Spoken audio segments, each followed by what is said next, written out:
Ким Чен Ын Батыш Россияга чабуул жасаса Түндүк Корея жардам берерин убадалады. Кедир лидери Ким Чен Ын эгер Батыш Россияга чабуул жасаса жардам берүүгө убада берди. Бул тууралуу РИА Новости жазды. Ал Американын тарапташтары Россияга чабуул жасоо ойлонуурдан баш тартпаса, Пхеньян тарабынан жооп болорун эскертти. Корея Россия келишимине ылайык душмандардын чабуулун кайтаруу үчүн эч тартынбастан кедир куралдуу күчтөрүн колдонуу буйругун берем деди ал. Россиянын куралдуу күчтөрүнүн башкы штабынын башчысы Валерий Герасимов 26 апрелде президент Владимир Путинге отчет бергенде Түндүк Кореянын Курск облусунда Украина аскерлерин талкалоодо көрсөткөн жардамын өзгөчө белгиледи. Путин кореялык жоокерлерге, Ким Чен Ынга жана Корея элине ыраазычылык билдирген. Соок албайт. АКШда Украина менен НАТОнун келечеги боюнча бүтүм чыгарышты. НАТОнун азыркы абалы Украина менен тыгыз байланыштуу. Андагы жаңжал бүткөндө альянстын иши да бүтөт.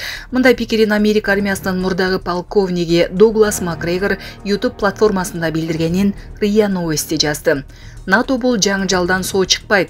Украина бүтсө, НАТО да ошого барат. АКШ экономикалык оор абалда турат. Биз кетишибиз керек.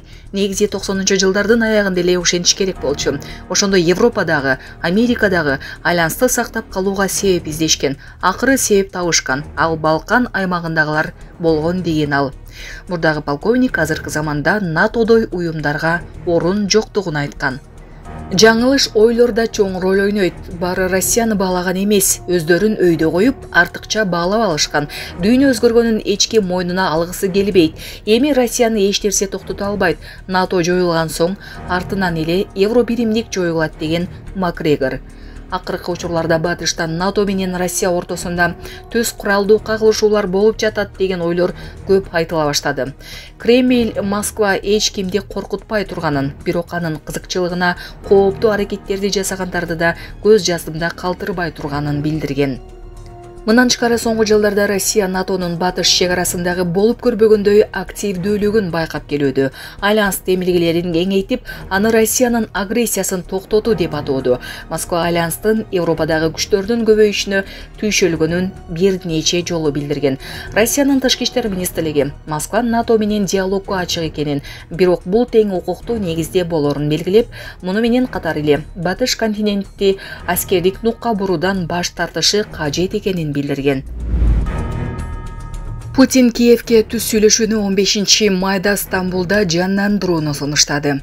РФ лидери Владимир Путин россиялык жана чет өлкөлүк ЖМКлардын алдында сүйлөп жатып, Киевке түз сүйлөшүүлөрдү эч кандай алдын ала шартсыз эле жаңылоону сунуштаганын РИА Новости жазды.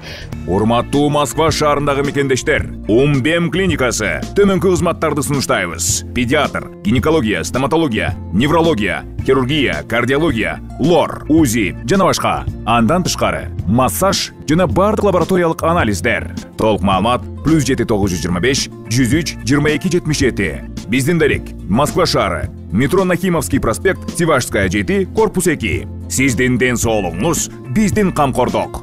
Сүйлөшүүнү келерки бейшембиде 15 майда мурда өткөрүлүп, бирок үзүлүп калган жерде Стамбулда баштоону сунуштайм. Биздин сунуштар даяр турат. Чечимди азыр Украин бийлиги жана алардын кураторлору кабыл алышы керек деген Путин. РФ лидери Ким чындыгында эле тынчтыктын орношун каалап жатса, муну колдобой кое албай турганын кошумчалаган. Эртең ал Туркия президенти Режеп Тайип Эрдоган менен жолугуп, Украина менен тынчтыкка келүү жолун табуу маселесин талкуулай турганы белгиленди. Москва ок атышууну токтотуу боюнча макулдашууга жетишүү мүмкүнчүлүгүн жокко чыгарбай турганы кошумчаланды. Ал арада Путиндин жардамчысы Юрий Ушаков Россия Украинанын реакциясын күтүп жатканын билдирип, сүйлөшүүлөр чыныгы дал учурдагы кырдаалды эске алуу менен улантыларын билдирген. Повторю еще раз. Мы неоднократно предлагали шаги по прекращению огня. Никогда не отказывались от диалога с украинской стороной. Напомню еще раз, не мы прервали переговоры в 2022 году. Это сделала украинская сторона. В этой связи, несмотря ни на что, предлагаем киевским властям возобновить переговоры, прерванные ими в конце 2022 года. Возобновить прямые переговоры. Причем, подчеркну, без всяких предварительных условий.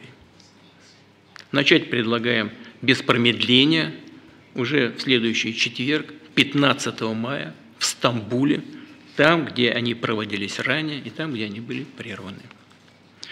Как известно, турецкие коллеги неоднократно предлагали свои услуги по организации подобных переговоров. И президент Эрдоган очень многое сделал для их организации.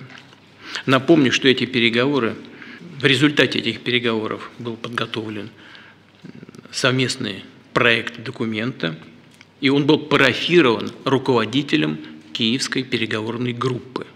Но по настоянию Запада был просто выброшен в корзину.